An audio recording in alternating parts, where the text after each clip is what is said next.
Hello students, this is your mentor, teacher and friend here. हमने last के videos में Lucent grammar के syntax के 30 रूल्स को कवर कर लिया है और उसके बाद की सीरीज को हम कंटिन्यू करते हैं। और आज का हमारा टॉपिक मोस्ट कंफ्यूजिंग है, जो ऐसे स्टूडेंट्स को लगता है, बच्चों को लगता है क्या। आज हम अपना टॉपिक ले रहे हैं रूल नंबर 31 से फ्यू के बारे में। देखिए, तो हम इसको स्टार्ट करते हैं। ओके, देखिए rule number 31, few, a few, very few, few, a few, very few plus plural countable noun. ठीक है, प्लूरल काउंटेबल नाउन तथा few of, a few of, very few of plus plural noun plus plural pronoun का प्रयोग sentence के subject के रूप में हो तो इसके साथ में प्लूरल वर्ब का प्रयोग करते हैं। ठीक है, देखिए सबसे पहले तो ये जानिए कि जो ये फ्यू होता है ना, ये काउंटेबल नाउन के लिए यूज किया जाता है। ठीक, जिसको हम काउंट कर सकते हैं। ठीक, उसके लिए हम फ्यू को यूज करते हैं और इसको ना हम अनकाउंटेबल नाउन के लिए यूज नहीं कर सकते हैं। सबसे पहली मिस्टेक तो यही आती है। ठीक है, और जब रूल हमें ठीक से नहीं पता होते हैं तो ये छोटी छोटी एरर्स हो जाती है। कैसे हो जाती है, कभी कभी एग्जाम में क्या होता है, फ्यू लगा के दे देते हैं जहाँ पे लिटिल लगाना चाहिए, जहाँ पे लिटिल लगाना चाहिए वहाँ पे फ्यू लगा करके देते हैं। ओके, हाँ, लिटिल जो होता है ना वो अनकाउंटेबल नाउन के लिए यूज किया जाता है। ठीक है, जिसको हम काउंट नहीं कर सकते हैं। और फ्यू जो होता है ना हमारा काउंटेबल नाउन के साथ में यूज किया जाता है। ठीक, और दूसरी बात, ये प्लूरल नाउन के लिए यूज किए जाते हैं। ठीक है, प्लूरल, फ्यू का मतलब कुछ ना, कुछ मतलब कि कुछ हैं जो काउंटेबल है। ओके, तो देखिए, तो फ्यू जो होता है ना हमारा वो प्लूरल काउंटेबल नाउन के लिए यूज किया जाता है। और एक बात और बता दूं कि जो ये few, a few, very few है, इसको ना हम प्रोनाउन के तौर पे भी जानते हैं और एडजेक्टिव के तौर पे भी जानते हैं। ठीक है, दोनों का यूज अलग अलग होता है, अलग तरीके से यूज किए जाते हैं। कैसे यूज किए जाते हैं वो मैं आपको बताऊंगी। ठीक है, चलिए सबसे पहली बात हमने ये जान ली कि जो फ्यू होता है, अ फ्यू होता है, वेरी फ्यू होता है, इनका यूज हम प्लूरल काउंटेबल नाउन के साथ में करते हैं। अगर ये अनकाउंटेबल नाउन के साथ यूज किया जाता है तो इट मीन्स कि ब्लेंडर है ना। अगर अनकाउंटेबल नाउन के साथ में हमको यूज करना होता है फ्यू जैसा कुछ, तो उसकी जगह पे हम लिटिल का यूज करते हैं। और जैसे हम फ्यू का यूज करते हैं उसी तरीके से हम लिटिल का भी यूज करते हैं, लेकिन little for uncountable noun and few for countable noun. Okay, चलिए, आई थिंक आपको थोड़ा बहुत समझ में आ गया होगा। पहले एग्जांपल्स देखते हैं। देखिए, फर्स्ट एग्जांपल है हमारा, many were punished, many were punished but a few were guilty. Many were punished but a few were guilty. ठीक है, क्या मैंने बताया था, फ्यू जो होता है ना वो पहली बात तो प्लूरल वर्ब भी लेता है। जब प्लूरल काउंटेबल नाउन के साथ में इसका यूज करते हैं तो जाहिर सी बात है कि फ्यू को जो है, फ्यू के साथ में जो वर्ब लगाएंगे वो प्लूरल ही लगाएंगे। ओके, देखिए, many were punished but a few were guilty, sentence correct है। तो इनकरेक्ट किस तरीके से एग्जामिनेशन में आ सकता है, many were punished but a few was guilty. ठीक है, अ फ्यू वाज गिल्टी, या आना होता बट फ्यू गिल्टी, है ना। इस तरीके से अगर आता तो हम वहां पे ना प्लूरल वर्ब को कंसीडर करते, क्योंकि रूल ही हमारा ये कहता है कि फ्यू हो, ए फ्यू हो, वेरी फ्यू हो, द फ्यू हो, उसके साथ में हम प्लूरल काउंटेबल नाउन का यूज करते हैं। ओके, नेक्स्ट एग्जाम्पल देखते हैं। Very few girls are laborious, very few girls are laborious. ठीक है, पहले ही मैंने जिक्र कर दिया है, फ्यू के साथ में हम प्लूरल वर्ब का यूज करेंगे। ओके, उसके बाद next example, few of these pens are in order, few of these pens are in order. ठीक है, तो यहाँ पे ये प्लूरल वर्ब है तो ये करेक्ट है, और देखिए सिंगुलर वर्ब है तो ये रॉन्ग था।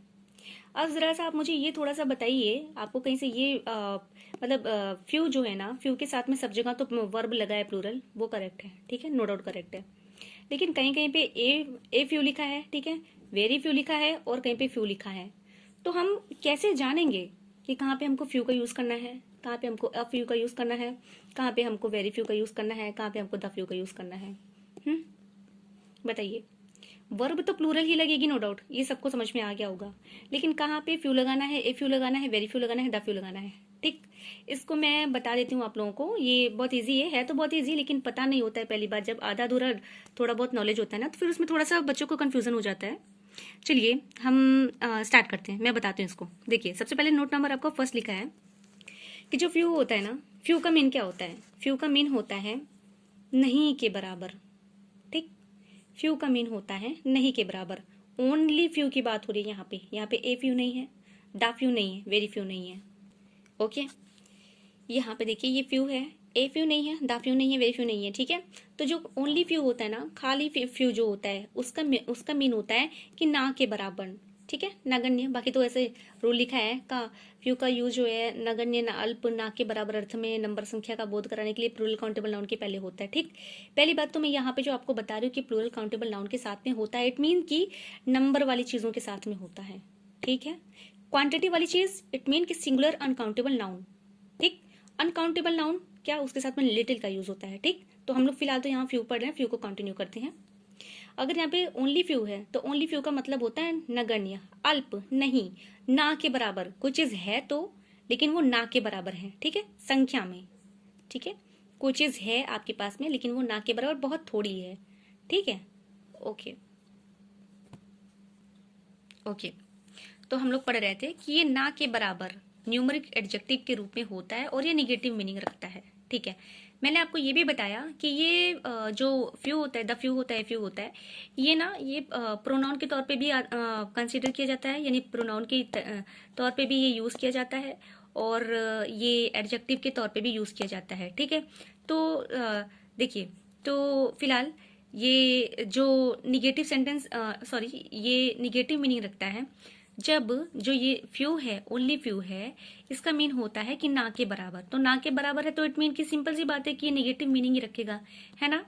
देखिए इसका एग्जांपल देखिए, I have read few books. ठीक, I have read few books, मैंने, मैंने नहीं के बराबर, सॉरी, ओके।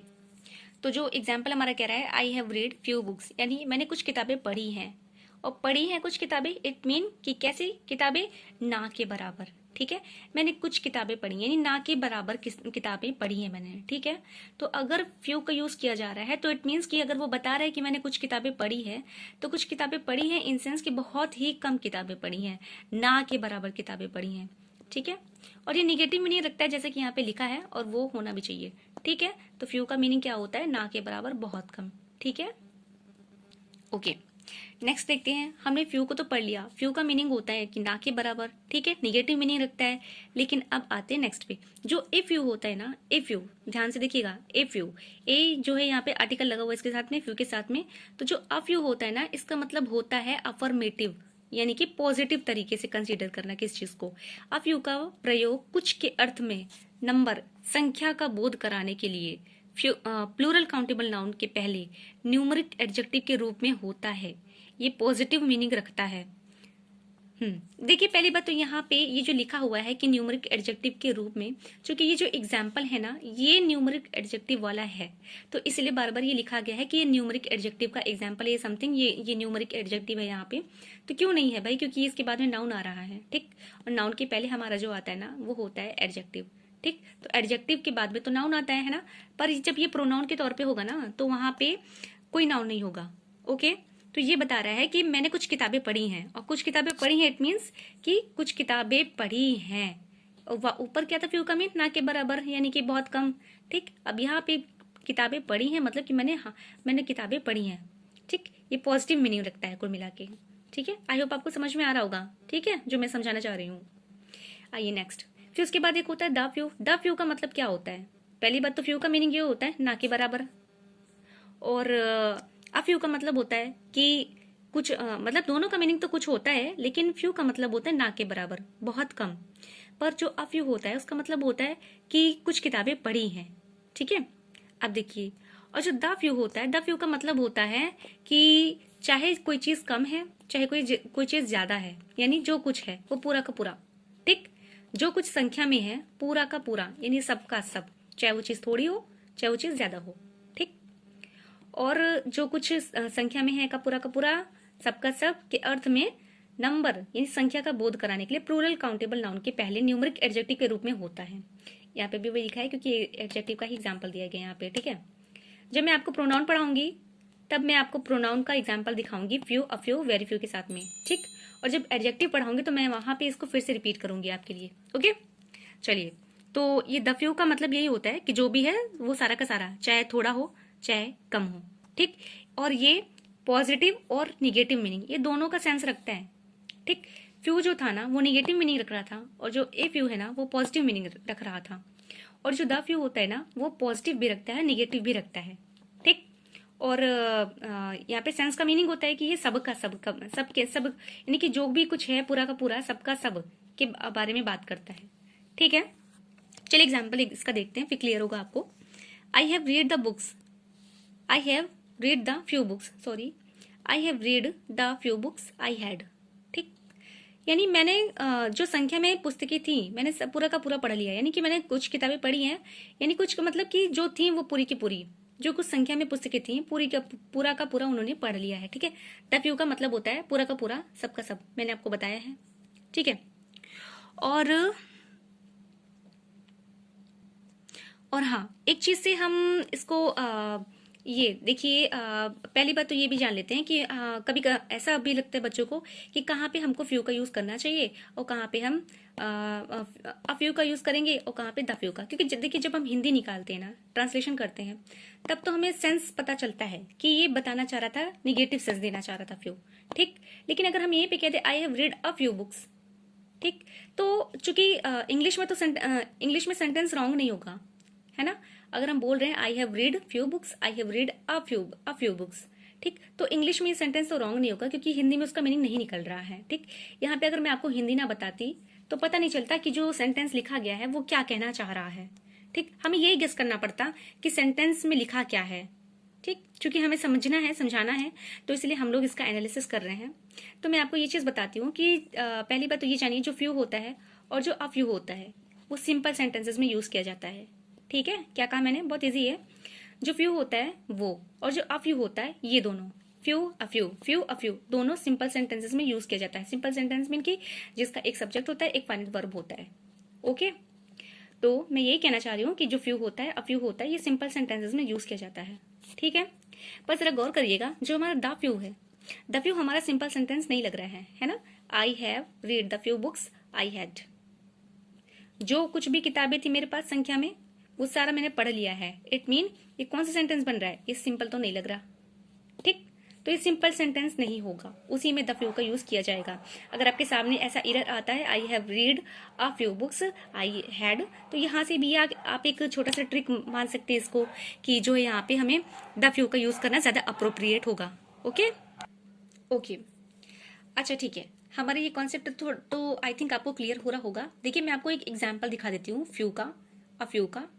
कैसा एग्जाम्पल, जहाँ पे ये इंडेफिनिट प्रोनाउन है, ठीक, यहाँ पे न्यूमरिक एडजेक्टिव ये नहीं है, ठीक। मैंने आपको पहले भी बताया था कि ये प्रोनाउन भी होता है, एडजेक्टिव भी होता है, ठीक है। देखिए a few of these pens are old, ठीक। देखिए पहली बात तो सारी की सारी चीजें यहाँ पे लिखी हुई हैं, मुझे आपको कुछ बताने की वैसे जरूरत नहीं है, लेकिन फिर भी मैं आपको थोड़ा सा और इजी बनाने का ये ट्राई करती हूँ कि जिससे आपको चीजें बहुत ही ज्यादा इजी तरीके से समझ में आ जाए, जैसे मैंने समझी हुई है, ओके।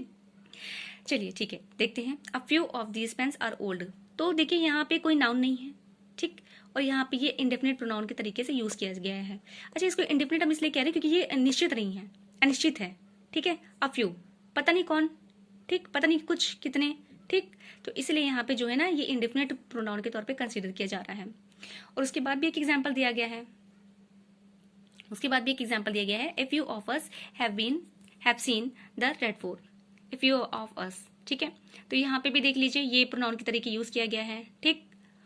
अगर प्रोनाउन जो प्रोनाउन होता है ना, प्रोनाउन के बाद में नाउन नहीं होता है, ठीक है, सब्जेक्ट हमारा प्रोनाउन होता है तो, ठीक। और जब इसको एडजेक्टिव तौर पे कंसीडर करेंगे तो इसके बाद में एक नाउन भी होना चाहिए, ओके, तब इसको एडजेक्टिव हम काउंट करेंगे, तब ये न्यूमरिक एडजेक्टिव होगा, ओके। देखिए एग्जाम्पल देखिए, but he is the man of few words, ठीक, वर्ड्स लिखा है और यहाँ पे ऑफ फ्यू लिखा है, तो वर्ड्स को क्वालिफाई कर रहे हैं ना एडजेक्टिव, तो इसलिए यहाँ पे ये न्यूमरिक एडजेक्टिव हुआ, ठीक है, ओके, तो आई थिंक मैंने आपको अ फ्यू और द फ्यू को बहुत अच्छे तरीके से समझाने का कोशिश किया है, और आई होप आपको ये समझ में आया होगा।